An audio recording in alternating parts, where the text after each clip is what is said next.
ಒಂದು 43-45 ವರ್ಷಗಳ ಹಿಂದೆ ಊಟಕ್ಕೆ ತೊಂದರೆ ಎಲ್ಲ ಅಂದ್ರೆ ಹಿಂದಿನ ಕಾಲ ಚೆನ್ನಾಗಿತ್ತು. ಖಂಡಿತ ಸುಳ್ಳು.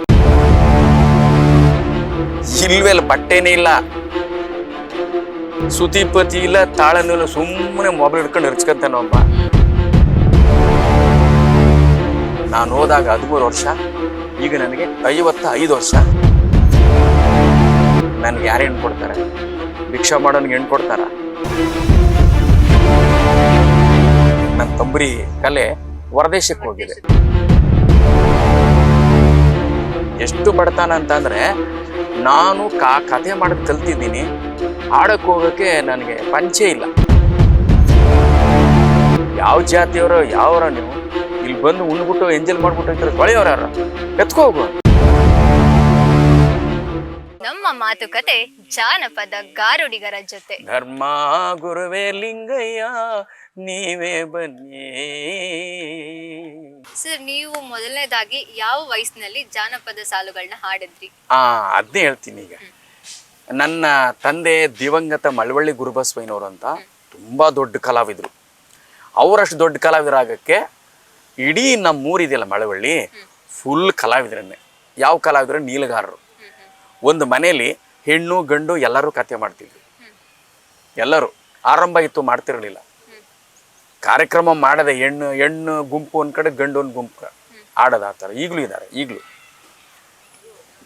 ಇಂಥ ಗುಂಪಿನಲ್ಲಿ ನಮ್ಮ ತಂದೆಯವರು ಬೆಳೆದದ್ದು. ನಮ್ಮ ತಂದೆಯವರ ಬಾಲ್ಯದಿಂದ ತಂಬೂರಿ ಕಲಾವಿದರಾಗಿ ಆಕಾಶವಾಣಿಯಲ್ಲಿ ದೊಡ್ಡ ಹೆಸರು ಮಾಡಿ, ಹೊರದೇಶಕ್ಕೆಲ್ಲ, ಹೊರ ರಾಜ್ಯದಲ್ಲೆಲ್ಲ ಕಾರ್ಯಕ್ರಮ ನೀಡಿ, ಮಳವಳ್ಳಿ ಗುರುಬಸವಯ್ಯನವರು ಅಂದರೆ ಪ್ರಥಮವಾಗಿ ರೇಡಿಯೋವಲ್ಲಿ ಬಂದಿದ್ದು ಅವ್ರದೇ ಪದ. ತಂಬೂರಿ ಸದ್ದು ಬಂದಿದ್ದೆ ಅವರೇ ಫಸ್ಟ್ ಹಾಡಿದವರು. ಅಲ್ಲಿಂದ ಈಚೆಗೆ ಇನ್ನೆಲ್ಲರೂ ಹಾಡೋಕ್ಕೆ ಶುರು ಮಾಡಿದ್ರು. ಹಿಂಗೆ ಆಡ್ತಿರ್ಬೇಕಾದ್ರೆ ನಮ್ಮ ತಂದೆ ಮಳವಳ್ಳಿ, ನನ್ನ ತಾಯಿ ಚಾಮರಾಜನಗರದ ಪಕ್ಕ ರಾಮಸಮುದ್ರ. ನಾವು ನಮ್ಮ ತಾಯಿಗೆ 9 ಜನ ಮಕ್ಕಳು, 3 ಹೆಣ್ಣು 6 ಗಂಡು. ಅದ್ರಲ್ಲಿ ನಾನು 6ನೇವನು. ನಮ್ಮ ತಂದೆ 1979ರಲ್ಲಿ ಸತ್ತೋಗಿದ್ದು. ಈಗ ನೀವು ಕೇಳ್ತೀರಿ, ನೀವು ಓದೇ ಇಲ್ವಲ್ಲ 1979 ಅಂತ ನಿಮ್ಗೆ ಹೆಂಗೆ ಗೊತ್ತು ಅಂತ ಕೇಳ್ತೀರಾ. ಕಾರ್ಡ್ ಇದೆಯಲ್ಲ, ಅದು ನೋಡಿ ತಿಳ್ಕೊಂಡಿದ್ದೀನಿ. ಈಗ ನಂಗೆ ಗೊತ್ತಿಲ್ಲ. ಆಗ ಅವು ತೀರೋದಾಗ ನಮಗೆ ಬಡತನ ತುಂಬ. ನಮ್ಮ ತಂದೆ 2 ಸಂಸಾರ, ಈ ತಾಯಿಗೆ 9, ಆ ತಾಯಿಗೆ 6, 5, ಒಟ್ಟು 14 ಜನ ಮಕ್ಕಳು. 2 ಸಂಸಾರ ಸಾಕಬೇಕು ಈ ಕಲೆಯಿಂದಾನೆ. ನಮ್ಗೆ ಯಾವ ಆಸ್ತಿ ಇಲ್ಲ. ಹಿಂಗಾಗಿ ಏನಾಯ್ತು, ನಮ್ಮ ತಂದೆ ಸತ್ತ ಮೇಲೆ ನಮ್ಗೆ ಊಟಕ್ಕಿಲ್ಲ.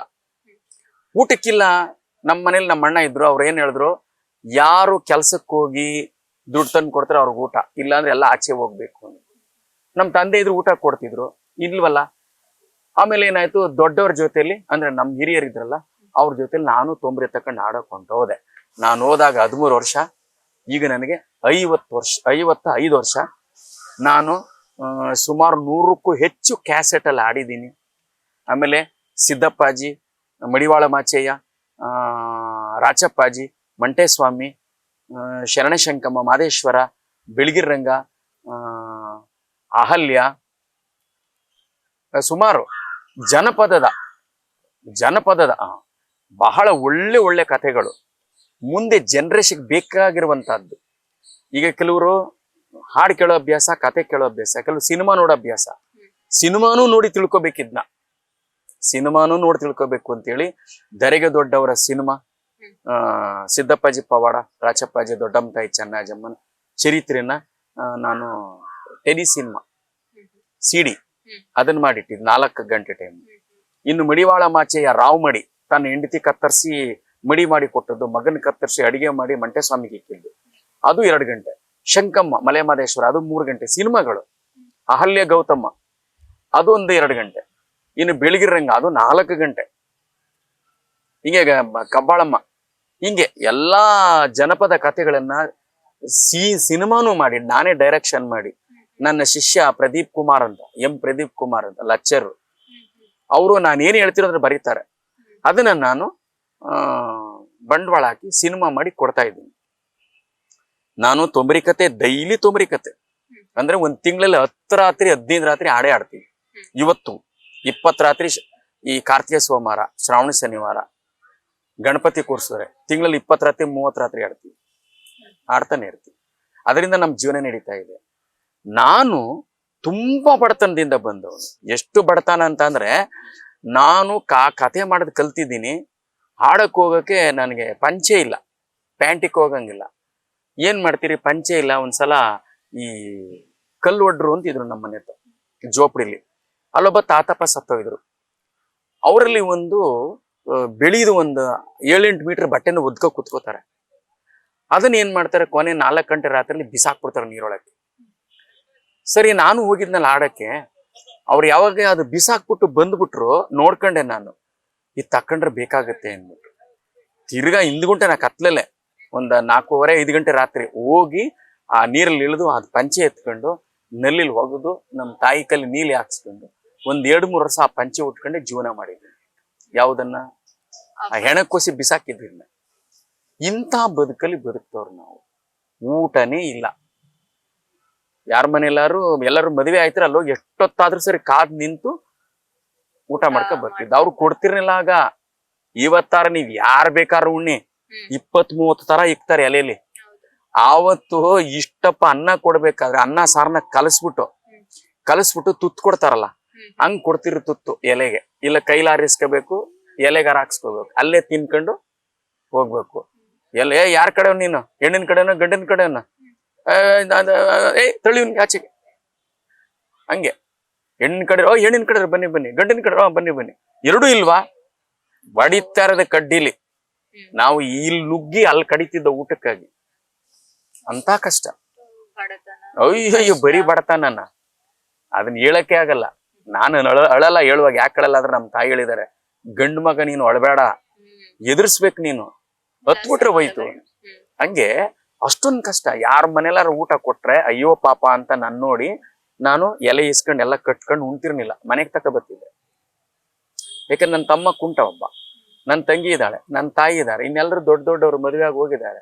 ಮತ್ ನನ್ಗೆ ನಮ್ಮ ಮನೆಯವ್ರ ಊಟ ಎಷ್ಟೋ ರಾತ್ರಿ ಹಸ್ಕೊಂಡ್ ಮನಗಿದ್ದೀವಿ.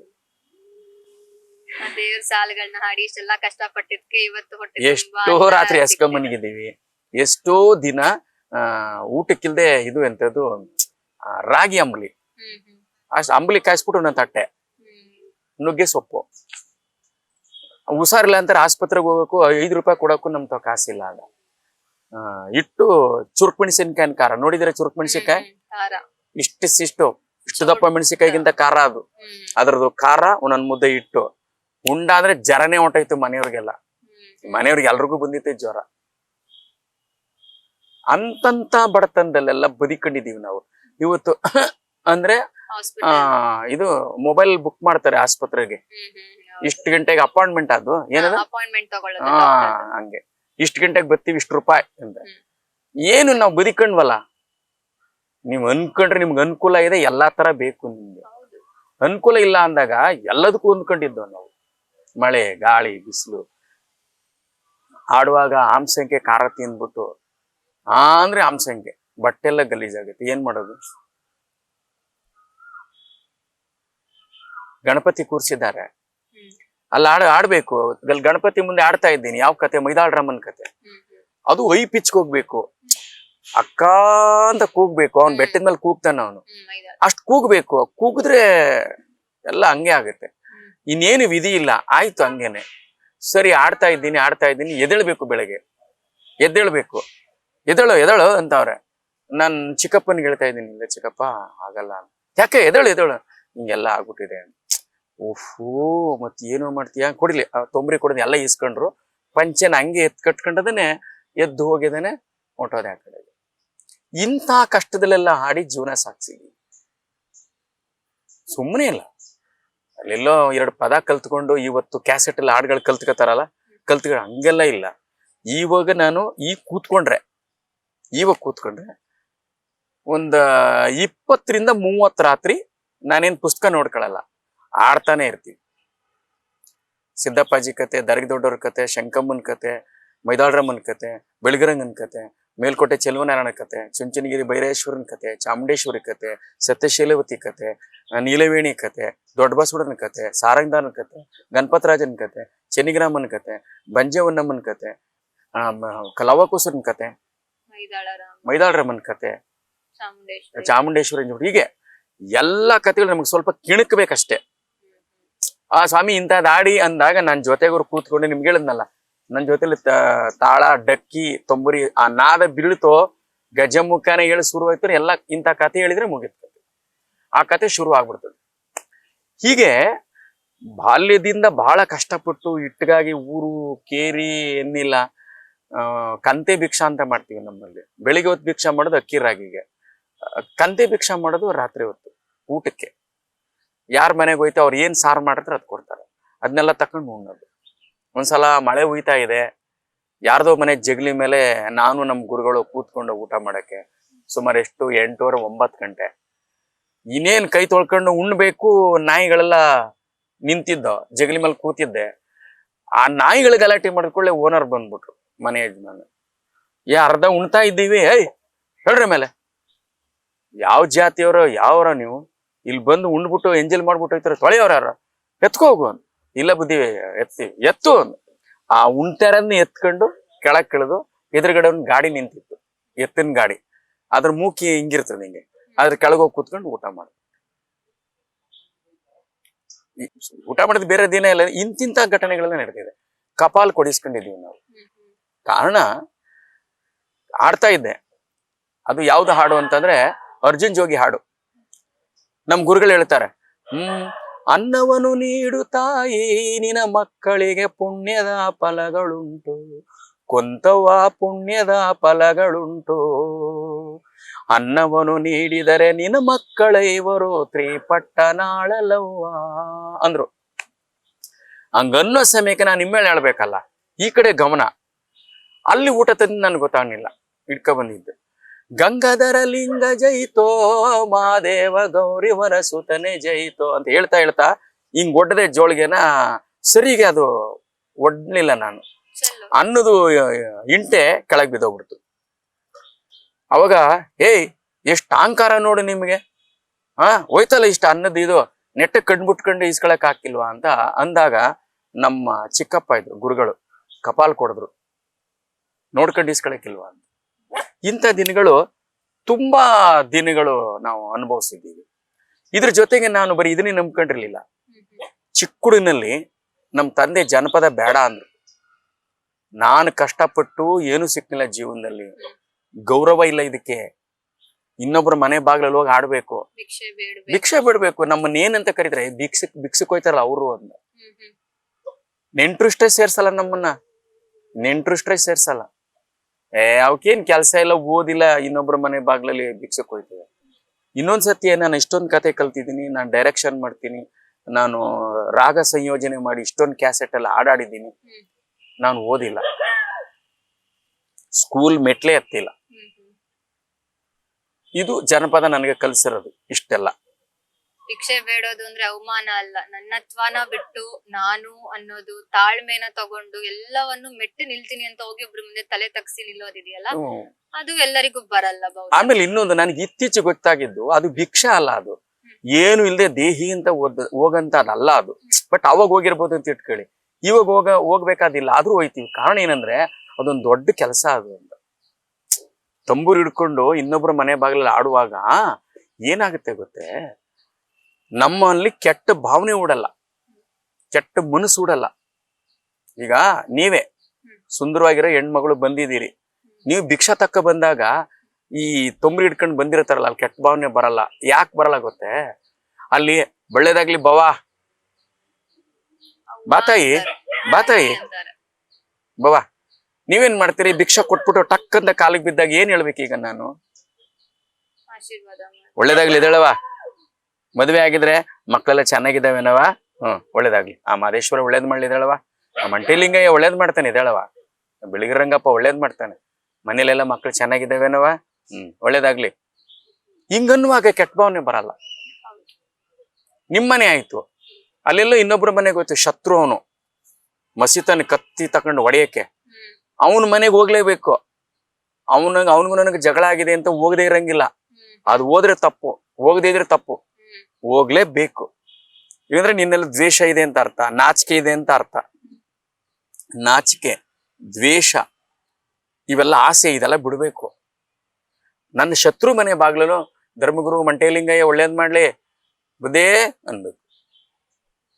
ನಮ್ ಶತ್ರು ಮನೆಗೆ ಹೋಗ್ಬಿಟ್ಟು ಧರ್ಮಗುರು ಮಂಟೇಲಿಂಗಯ್ಯ ಮಾದೇಶ್ವರ ಒಳ್ಳೇದ್ ಮಾಡ್ಲಿ ಕಣವ ಯಾರಿದ್ದೀರಪ್ಪ ಅನ್ಲೇಬೇಕು. ಆಗ ಅವ್ನ್ ಬರ್ತಾನೆ. ಅವನಂತ ಛೇ ಇವನು ಹೊಡಿಬೇಕು ಅನ್ಕೊಂಡಿದ್ದೆ, ಇವನು ನನ್ ಮನೆ ಬಾಗ್ಲ ಭಿಕ್ಷಕ್ ಬಂದವನಲ್ಲ. ಅವನ್ ಬರಲ್ಲ, ಏಯ್ ಹೋಗು ಅಂತ ಹೆಂಡತಿ ಹೇಳ್ತಾನೆ ಕೊಡೋಗು ಅಂತ, ಇಲ್ಲ ಮಕ್ಳಿಗೆ ಹೇಳ್ತಾನೆ. ತಿರ್ಗಿ ಇನ್ನೊಂದೇ ನಾವು ಹೋಯ್ತೀರಿ. ಕೊನೆಗೆ ಅವನೇ ಬರ್ತಾನೆ. ದಾನ ಕೊಟ್ಟು ನಮಸ್ಕಾರ ಮಾಡಿದಾಗ ವಿಭೂತಿ ಇದೆಯಲ್ಲ, ವಿಭೂತಿಕ್ಕೆ ಒಳ್ಳೇದಾಗ್ಲಿ ಕಣಪ್ಪ. ದ್ವೇಷ ಮರ್ತ್ ಹೋಗುತ್ತೆ. ಇದ ಅರ್ಥ ಏನ್ ಗೊತ್ತೇ, ರಾವಣನ ಮೇಲೆ ರಾಮ ಯುದ್ಧಕ್ಕೆ ಬಂದಿದ್ದಾನೆ. ರಾವಣನ ಮೇಲೆ ರಾಮ ಯುದ್ಧಕ್ಕೆ ಬಂದಿದ್ದಾನೆ. ಈಗ ರಾಮ ಏನ್ ಮಾಡ್ಬೇಕು, ಯುದ್ಧ ಮಾಡಿ ರಾಮನ್ನ ಸೋಲಿಸಿ ಸೀತೆ ಮಡಿಕಬೇಕು ಲೆಕ್ಕ. ಆದ್ರೆ ಅವನೊಬ್ಬ ಪುರೈತ್ಕೆ ಮಾಡವನು, ಬ್ರಾಹ್ಮಣ್ಯವನ್ನ ಬಲ್ಲವನು, ಒಳ್ಳೆ ಮನಸ್ಸುಳ್ಳವನು. ರಾವಣ ಯಾವುದೇ ಕಾರಣಕ್ಕೂ ಕೆಟ್ಟವನಲ್ಲ, ಇಲ್ವೇ ಇಲ್ಲ. ಕತೆ ಬರ್ದಿರದಂಗೆ ತಪ್ಪಾಗಿ ಸೀತೆ ಮಗಳಾಗ್ಬೇಕು, ಸೀತೆ ಮಗಳಾಗ್ಬೇಕು. ಇವನು ಅವನ್ನ ಪಾಪಿ ಅಂತ ಗುರ್ಸೋಕಂಗ್ ಮಾಡಿದ್ದಾರೆ, ತಪ್ಪು. ಅಂತ ಪಾಪಿ ಆಗಿದ್ರೆ ಅವನು ರಾಮನಿಗೆ ಸೋಲಾಗ್ಲಿ ಅಂತ ಶಾಪ ಕೊಟ್ಕಟ್ತಾ ಇದ್ದ ಕಂಕಣನ. ನೀವಿಲ್ಲೇ ತಿಳ್ಕೊಳ್ರಿ. ರಾವಣನಿಗೆ ಈಗ ನನ್ನ ವೈರಿ ನನ್ನ ಮೇಲೆ ಕುಸ್ತಿಗೆ ಬಂದ್ರೆ ನಾನು ಏನ್ ಮಾಡ್ತೀನಿ, ಆ ದೇವ್ರು ನಿನ್ಗೆ ಒಳ್ಳೇದ್ ಮಾಡ್ಲಿ, ಈ ಕುಸ್ತಿಲಿ ಜಯ ಗಳಿಸುವಂತ ಆಶೀರ್ವಾದ ಮಾಡ್ತೀನ? ಖಂಡಿತ ಇಲ್ಲ. ಇದು ಯೋಚನೆ ಮಾಡ್ಬೇಕು. ರಾವಣ ಏನ್ ಮಾಡ್ತಾನೆ, ಮುಹೂರ್ತ ಒಳ್ಳೆ ಮುಹೂರ್ತ ಇದೆ, ಈ ಮುಹೂರ್ತದಲ್ಲೇ ಕಂಕಣ ಕಟ್ಟಬೇಕು ರಾಮ. ಇದು ಮುಹೂರ್ತ ಮೀರೋದ್ರೆ ನೀ ಸೋತ್ ಬಿಡ್ತೀಯ, ನೀ ಗೆಲುವಾಗ್ಬೇಕಾದ್ರೆ ಇಂಥ ಸಮಯದಲ್ಲಿ ಮುಹೂರ್ತದಲ್ಲಿ ನೀನ್ ಕಂಕಣ ಕಟ್ಟಿಸ್ಕೊ ಅಂತ ಹೇಳ್ತಾನೆ. ಯಾವನಿಗಿದೆ ಆ ಬುದ್ಧಿ? ಆಗ ಅವನು ಬಗ್ಗೆ ಆಳವಾಗಿ ಓದಿದ್ರೆ ಮಾತ್ರ ಗೊತ್ತಾಗುತ್ತೆ. ಈ ಸಮಯದಲ್ಲಿ ನೀನ್ ಕಟ್ಕೊಂಡ್ರೆ ನಿನಗೆ ಗೆಲುವಾಗತ್ತೆ ಅಂತ ಒಳ್ಳೆ ಮನಸ್ಸಿನ ತನ್ನ ರಾಜ್ಯವನ್ನೇ ಹಾಳು ಮಾಡಕ್ಕೆ ಸಿದ್ಧನಾದ ಅವನು. ಆಗ ಅವನ್ ಕಂಕಣ ಕಟ್ತಾನೆ. ಅದೇ ಬುದ್ಧಿ ನೀಲ್ಗಾರರಿಗಿರೋದು. ಶತ್ರು ಮನೆಗೆ ಹೋದ್ರು ಅವ್ರ ಮಕ್ಕಳನ್ನ ಶಾಪ ಹಾಕಂಗಿಲ್ಲ. ಅವ್ರ ಭಿಕ್ಷೆ ತಂದು ಕೊಟ್ಟಾಗ ಭೂಪತಿಗೆ ಒಳ್ಳೇದಾಗ್ಲಿ, ಹೋಗಪ್ಪ ಏನ್ ಓದ್ತಿದ್ದೇವ್ ನಾವು ಮಗ, ಚೆನ್ನಾಗ್ ಓದ್ಸ್ರಿ, ಚೆನ್ನಾಗವನೇ ಮಗ. ಇದು ಅವ್ರು ಮಾಡೋದು. ಇದು ನೀಲ್ಗಾರ. ಶತ್ರು ಮನೆಗೂ ಹೋಗಿ ಸಮಾಧಾನವಾಗಿ ಅರಸ್ಬಿಟ್ಟು ಬರ್ಬೇಕು. ಅವ್ನು ಹೋಗ್ಲಿಲ್ಲ, ಅವ್ನ್ ನೀಲ್ಗಾರನಿಗೆ, ಗುಡ್ಡನಿಗೆ, ದಾಸನಿಗೆ, ಜೋಗಿಗೆ ಅನಾಲಾಯಕ್. ಹಿಂಗೆ ನಮ್ ಕತೆ ಎಲ್ಲ ಊರು ಕೇರಿ ಭಿಕ್ಷಾ ಮಾಡ್ಕೊಂಡು ಬೆಳೆದೆ. ಟೈಲರ್ ಕೆಲಸ ಕಲ್ತ್ಬಿಟ್ಟೆ. 18-19 ವರ್ಷಕ್ಕೆಲ್ಲ ಒಳ್ಳೆ ಟೈಲರ್ ಕೆಲಸ ಕಲ್ತ್ಬಿಟ್ಟೆ. ಏನೋ ಮಾಡ್ತಿದ್ದೆ. ಕಲ್ತ್ಬಿಟ್ಟು ಏನ್ ಮಾಡಿದೆ, ನನ್ಗೊಂದು 18-19 ವಯಸ್ಸಾದಾಗ ಯೋಚನೆ ಮಾಡಿದೆ, ಸರಿ ನಾನು ಇವ್ರ ಜೊತೆಲ್ಲ ಊರೂರ ಮೇಲೆ ಭಿಕ್ಷಾ ಮಾಡ್ಕೊಂಡು ಹೋದ್ರೆ ನನ್ಗೆ ಯಾರು ಹೆಣ್ಣು ಕೊಡ್ತಾರೆ ಅಂತ ನಾನೇ ಯೋಚನೆ ಮಾಡ್ಕೊಂಡು ಕೂತ್ಕೊಂಡು. ನನ್ಗೆ ಯಾರು ಹೆಣ್ಣು ಕೊಡ್ತಾರೆ, ಭಿಕ್ಷಾ ಮಾಡೋನ್ಗೆ ಹೆಣ್ಣು ಕೊಡ್ತಾರ? ಬೇಡ, ಟೈಲರ್ ಆಗ್ಬಿಟ್ರೆ ಎಷ್ಟೋ ಮರ್ಯಾದೆ ಇರ್ತದೆ ಅಂದ್ಬಿಟ್ಟು ಏನ್ ಮಾಡಿದೆ, ಒಳ್ಳೆ ಕೆಲಸ ಕಲ್ತ್ಬಿಟ್ಟು ಒಂದ್ ಚಿಕ್ಕದೊಂದು ಅಂಗಡಿ ಮಾಡ್ಕೊಂಡು ಟೈಲರ್ ಕೆಲಸ ಮಾಡ್ಬಿಟ್ರೆ. ಟೈಲರ್ ಕೆಲಸ ಜಾಸ್ತಿ ಕೆಲಸ ಚೆನ್ನಾಗಿ ಶುರುವಾಯಿತು. 6-7 ಜನ ಕೆಲ್ಸಕ್ಕೆ ಕುಡ್ಕೊಂಡೆ. ದೊಡ್ಡ ಅಂಗಡಿ ಮಾಡ್ಕೊಂಡು ಒಂದ್ ಬಟ್ಟೆ ಅಂಗಡಿನೂ ಮಾಡಿದೆ. 3 ಅಂಗಡಿ ಆಯ್ತು. ಎಷ್ಟರಲ್ಲಿ 24 ವರ್ಷ ನನಗೆ 3 ಅಂಗಡಿ ಓನರ್ ಆಗೋದೆ. ರೇಡಿಯೋವಲ್ ಆಡ್ತಿದ್ದೆ, ಕ್ಯಾಸೆಟ್ಲ್ ಆಡ್ತಿದ್ದೆ, ಭಿಕ್ಷಕ್ಕೆ ಹೋಯ್ತಿರ್ಲಿಲ್ಲ. ರೇಡಿಯೋವಲ್ ಆಡ್ತಿದ್ದೆ, ಕ್ಯಾಸೆಟ್ಲ್ ಆಡ್ತಿದ್ದೆ, ಆಕಾಶ ಇದೆ ಟಿವಿಲಿ ಆಡ್ತಿದ್ದೆ. ಹಿಂಗಾಗೋದೆ, ಆ ತರ ಆಗೋದೆ. ಕೊನೆಗೇನಾಯ್ತು, ಟೈಲರ್ ಕೆಲಸದಲ್ಲಿ ಒಳ್ಳೆ ಸಂಪಾದನೆ. ಸರಿ, ಮದುವೆ. ನಾನೇ ಕೂಡಿಟ್ಟಂತ ದುಡ್ಡು 5,000 ರೂಪಾಯಿನ ನಮ್ಮ ಅಮ್ಮನ ಕೈ, ನಮ್ಮ ತಾಯಿ ಕೈಲಿ ಕೊಟ್ಟೆ. ಈ ದುಡ್ಡಲ್ಲೇ ನನ್ಗೆ ಮದುವೆ ಮಾಡ್ಬೇಕು, ಬೇರೆ ಯಾರು 1 ರೂಪಾಯಿ ಹಾಕಂಗಿಲ್ಲ, ನನ್ನ ಶ್ರಮ ದುಡ್ಡಲ್ಲೇ ಹಾಕ್ಬೇಕು. 5,000 ರೂಪಾಯಿ ಮದುವೆ ಮಾಡ್ಕೊಂಡೆ. ಬೀಗ್ರೂಟ ಯಾವಾಗ ಇಟ್ಕೋಬೇಕು ಅಂದ್ರೆ ಹೆಣ್ಣಿನ ಕಡೆಯವರು, ಬೀಗ್ರೂಟ ಮಾಡಕ್ ನಂತ ದುಡ್ಡಿಲ್ಲ. ಅವ್ರಂದ್ರೆ ಇಷ್ಟೊಂದು ಕ್ಯಾಸೆಟ್ಲ್ ಆಡ್ತಾನೆ, ಇಷ್ಟು ಫೇಮಸ್ಸು, ದುಡ್ಡಿಲ್ಲ. ನಾನು ಮನೆಗೇನೆ ಕಟ್ಟಿ ಮಕ್ಕಳಾದಾಗ ನಾಮಕರಣ ಕರಿಸ್ತೀನಿ, ಅವಾಗ ಬನ್ನಿ ಅಂದ್ಬಿಟ್ಟು ಹೆಂಡತಿ ಕರ್ಕೊಂಡು. ಆ ಹೆಂಡತಿ ಓದಿಲ್ಲ, ನಾನು ಓದಿಲ್ಲ, ಅವಳು ಓದಿಲ್ಲ, ಇಬ್ರು ಓದಿಲ್ಲ. ಮದುವೆ ಮಾಡ್ಕೊಂಡು ಬಂದು ಮನೆ ಇಷ್ಟೆಲ್ಲ ಕ್ಯಾಸೆಟ್ಲ್ ಆಡ್ತಿದ್ದೆ.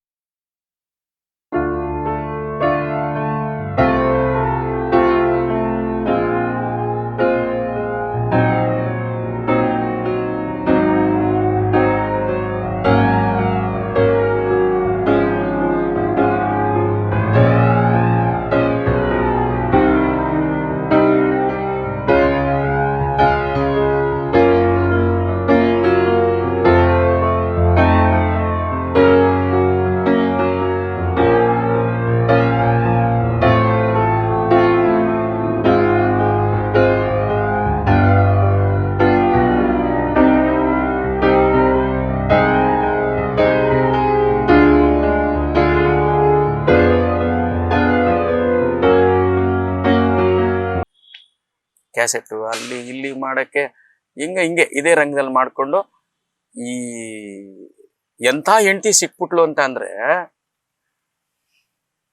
ಇವತ್ತೇನಾದ್ರೂ ನಾನು ನಿಮ್ ಮುಂದೆ ಕುತ್ಕೊಂಡು ಕ್ಯಾಮ್ರಾದಲ್ಲಿ ಮಾತಾಡ್ತಿದ್ದೀನಿ ಅಂದ್ರೆ ಅದಕ್ಕೆ ಅವಳೇ ಕಾರಣ.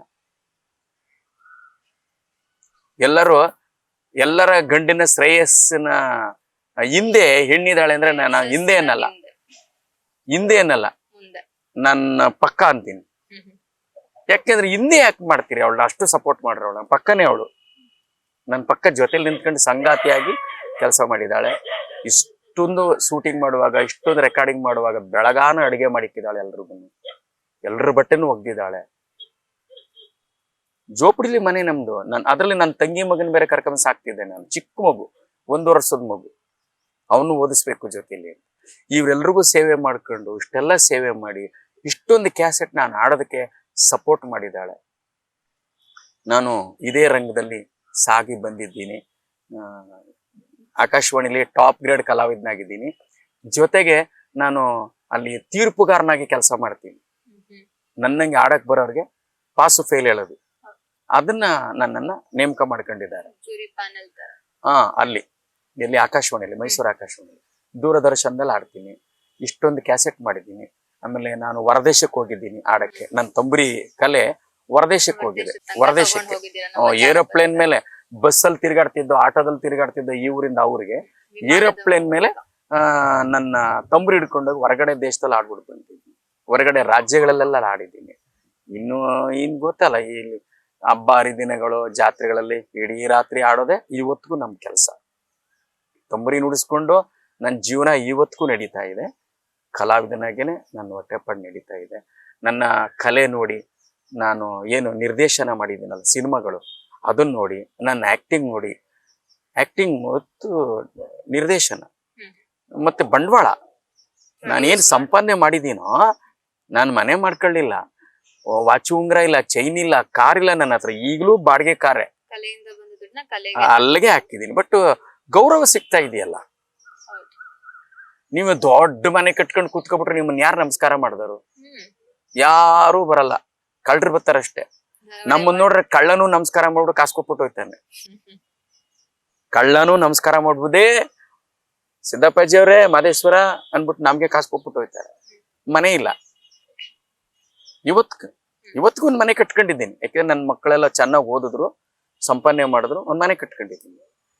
ನಾನು ಮಾಡಿದ ಸಂಪಾದನೆಯಲ್ಲಿ ನಾನು ಒಂದು ಕಾರ್ ತಕೊಂಡಿಲ್ಲ, ಒಂದು ಚಿನ್ನ ಬೆಳ್ಳಿ ಇಲ್ಲ, ಒಂದು ಮನೆ ಇಲ್ಲ. ಹಿಂಗೇನೆ ಜೀವನ ನಡೀತು. ನನ್ನ ಕಲೆ, ನನ್ನ ಕಲಾ ಸೇವೆಯನ್ನ ನೋಡಿ ಜನ ಏನೆಲ್ಲ ಪ್ರೀತಿಯಿಂದ ಕರೆದ್ರು ಅಂದ್ರೆ ಅದನ್ನ ನೋಡಿದಾಗ ಬಹಳ ಸಂತೋಷ ಆಯ್ತು. ಅವ್ರೇನೇನಂದ್ರು ಅಂದ್ರೆ, ನನ್ನ ಪ್ರಜಾಭೂಷಣ ಅಂದ್ರು, ಕರುನಾಡ ಕಲಾಶ್ರೀ ಅಂದ್ರು, ನಾಡ ಚೇತನ ಅಂದ್ರು, ಜನಪದ ಜಂಗಮ ಅಂದ್ರು, ಜನಪದ ನಾದ ಜಂಗಮ ಅಂತ ಅಂದ್ರು, ಕರುನಾಡ ಕೋಗಿಲೆ ಅಂತ ಅಂದ್ರು, ಪ್ರಜಾಭೂಷಣ, ಜನಪದ ಗಂಧರ್ವ, ಹಿಂಗೆ ಇಷ್ಟೆಲ್ಲ ಅಂದ್ರು. ಡಾಕ್ಟರ್ ಗುರುರಾಜ್ ಅಂದ್ರು. ಆಮೇಲೆ ನಾಲ್ವಡಿ ಪ್ರಶಸ್ತಿ ಕೊಟ್ರು ಮೈಸೂರು ಅರಮನೆಯಲ್ಲಿ. ನನ್ಗೆ ನಾಲ್ವಡಿ ಕೃಷ್ಣರಾಜ ಒಡೆಯರ ಪ್ರಶಸ್ತಿ ಬಂದಾಗ ಅಂಬೇಡ್ಕರ್ ಪ್ರಶಸ್ತಿ ಅನ್ನೋದು ಏನ್ ದೊಡ್ಡದಿದೆಯೋ ಅದೇ ಕೊಟ್ಟಂಗಾಯ್ತು. ಯಾಕೆಂತಂದ್ರೆ ಅವರು ಎಲ್ಲ ರಾಜರ ತರದವ್ರಲ್ಲ. ಅವರು ನಾಲ್ವಡಿ ಕೃಷ್ಣರಾಜ ಒಡೆಯರು ಎಲ್ಲರನ್ನು ಸಮಾನತೆಯಿಂದ ಕಂಡು ಏನ್ ಇವತ್ತು ಮೀಸಲಾತಿ ಅಂತ ಇದೆಯೋ ಅದನ್ನ ಅವತ್ತೇ ಮಾಡಿದ್ರಂತೆ ಅವ್ರ ಕಾಲದಲ್ಲಿ. ಯಾರು ಅರಮನೆಯಿಂದ ಹೊರಗಡೆ ನಿಂತು ನೋಡ್ತಿದ್ದವ್ರನ್ನ, ಅರಮನೆ ನೋಡಿಲ್ವ ನೀನು, ಬಾಯ್ಲಿ ಅಂತ ಕರ್ಕೊಬಂದು ಅರಮನೆ ಅಂಬಾವಿಲಾಸನೆಲ್ಲ ತೋರಿಸ್ತಂತವ್ರು. ನೋಡಿ ಇದೇ ಅರಮನೆ, ಯಾಕೆ ದೂರ ನಿಂತ್ಕೊಂಡು ನೋಡ್ತೀಯ? ಅವ್ರಂತಷ್ಟು ಕೆಲಸ ಯಾವ ರಾಜರು ಮಾಡಿಲ್ಲ. ಕರ್ನಾಟಕ ಇಂಡಿಯಾದಲ್ಲಿರುವ ರಾಜರುಗಳು ಯಾರು ನಮ್ಮ ನಾಲ್ವಡಿ ಕೃಷ್ಣರಾಜ, ಜಯಚಾಮರಾಜ ಒಡೆಯರಷ್ಟು ಕೆಲಸ ಯಾರೂ ಮಾಡಿಲ್ಲ. ಅಷ್ಟು ಕೆಲಸ ಮಾಡಿದ್ದಾರೆ. ಅಂತವ್ರ ಪ್ರಶಸ್ತಿ ಬರುತ್ತೆ ಅಂದ್ರೆ ಸಂತೋಷ ಅಲ್ವೇ? ಹಿಂಗೆ ಇಷ್ಟೆಲ್ಲ ಮಾಡ್ಕೊಂಡು ಜೀವನ ಮಾಡ್ತಾ ಇದ್ದೀನಿ ಅಮ್ಮ. ಇಷ್ಟು ನನ್ನ ಕತೆ. ಸರ್, ಇಷ್ಟೊತ್ತು ನಿಮ್ಮ ಅಮೂಲ್ಯವಾದ ಸಮಯನ ನಮಗ್ ಕೊಟ್ಟು, ನಿಮ್ಮ ಹಾದಿ ಬಗ್ಗೆ ನಮಗ್ ತಿಳಿಸ್ಕೊಟ್ಟು, ಜಾನಪದ ಕಲಾವಿದರು ಇವತ್ತು ಡಾಕ್ಟರೇಟ್ ತಗೊಂಡಿದ್ದಾರೆ ಅಂದ್ರೆ ಅದು ಫುಲ್ ಜೋರಾಗಿರ್ತಾರೆ, ತುಂಬಾ ಸುಲಭದ ಹಾದಿ ಅಂತ ಅನ್ಕೊಂಡಿರ್ತಾರೆ. ಎಷ್ಟು ಮೈಲಿಗಳನ್ನ ನೀವು ದಾಟ್ಕೊಂಡ್ ಬಂದಿದ್ದೀರಾ, ಎಷ್ಟು ಕಷ್ಟಕರವಾದ ಹಾದಿನ ದಾಟಿ ಇವತ್ತು ಒಂದು ಉತ್ತುಂಗವನ್ನ ಹೇರಿ ಹೆಮ್ಮೆ ಪಡ್ತಾ ಇದ್ದೀರಾ. ನಮಗೂ ಕೂಡ ಹೆಮ್ಮೆ ಇದೆ. ಇವತ್ತು ನಮ್ಮ ಮೈಸೂರು ನಿಮ್ಮ ಹೆಸರು ಜೊತೆ ಬೆರ್ತ್ ಹೋಗಿದೆ. ಮೈಸೂರು ಗುರುರಾಜ್ ಸರ್ ಅಂತಾನೆ ಪ್ರಸಿದ್ಧಿಯನ್ನು ಹೊಂದಿದ್ದೀರಾ. ಇವತ್ತು ನಮ್ ಜೊತೆ ಬಂದು ಈ ಸಂದರ್ಶನದಲ್ಲಿ ಭಾಗಿಯಾಗಿದ್ದಕ್ಕೆ ತುಂಬಾನೇ ಧನ್ಯವಾದಗಳು ಸರ್. ನಮಸ್ಕಾರ ಅಮ್ಮ, ನಮಸ್ಕಾರ. ನಮ್ ಕಡೆಯಿಂದ ಧನ್ಯವಾದಗಳು ತಾಯಿ. ನೋಡಿದ್ರಲ್ಲ ವೀಕ್ಷಕರೇ, ಇದಿಷ್ಟು ಡಾಕ್ಟರ್ ಗುರುರಾಜ್ ಸರ್ ಅವರ ಮಾತುಗಳಾಗಿತ್ತು. ಮುಂದಿನ ಸಂಚಿಕೆಯಲ್ಲಿ ಮತ್ತೊಬ್ಬರ ಸಾಧಕರೊಡನೆ ನಾನು ಹಾಗೂ ನನ್ನ ತಂಡ ಬರ್ತೀವಿ. ಧನ್ಯವಾದಗಳು. ಒಂದು 43-45 ವರ್ಷಗಳ ಹಿಂದೆ ಊಟಕ್ಕೆ ತೊಂದ್ರೆ ಎಲ್ಲ ಅಂದ್ರೆ ಹಿಂದಿನ ಕಾಲ ಚೆನ್ನಾಗಿತ್ತು. ಖಂಡಿತ ಸುಳ್ಳು. ಇಲ್ವೆಲ್ಲ ಬಟ್ಟೆನೇ ಇಲ್ಲ, ಸುತಿಪತಿ ಇಲ್ಲ, ತಾಳನೂ ಇಲ್ಲ, ಸುಮ್ಮನೆ ಮೊಬೈಲ್ ಹಿಡ್ಕೊಂಡು ಹರ್ಚ್ಕೊಂತಾನ ಒಬ್ಬ. ನಾನು ಹೋದಾಗ 13 ವರ್ಷ, ಈಗ ನನಗೆ 55 ವರ್ಷ. ನನ್ಗೆ ಯಾರು ಹೆಣ್ಣು ಕೊಡ್ತಾರೆ? ಭಿಕ್ಷಾ ಮಾಡೋನ್ಗೆ ಹೆಣ್ಣು ಕೊಡ್ತಾರ? ನನ್ನ ತಂಬ್ರಿ ಕಲೆ ಹೊರದೇಶಕ್ಕೆ ಹೋಗಿದೆ. ಎಷ್ಟು ಬಡತನ ಅಂತಂದ್ರೆ, ನಾನು ಕಥೆ ಮಾಡೋದು ಕಲ್ತಿದ್ದೀನಿ, ಆಡಕ್ಕೆ ಹೋಗೋಕ್ಕೆ ನನಗೆ ಪಂಚೆ ಇಲ್ಲ. ಯಾವ ಜಾತಿಯವರೋ ಯಾವರ ನೀವು ಇಲ್ಲಿ ಬಂದು ಉಣ್ಬಿಟ್ಟು ಎಂಜಾಯ್ ಮಾಡ್ಬಿಟ್ಟು ಅಂತಾರೆ, ತೊಳೆಯೋರು ಯಾರು? ಎತ್ಕೋಗು. ನಮ್ಮ ಮಾತುಕತೆ ಜಾನಪದ ಗಾರುಡಿಗರ ಜೊತೆ. ಧರ್ಮ ಗುರುವೇ ಲಿಂಗಯ್ಯ ನೀವೇ ಬನ್ನಿ.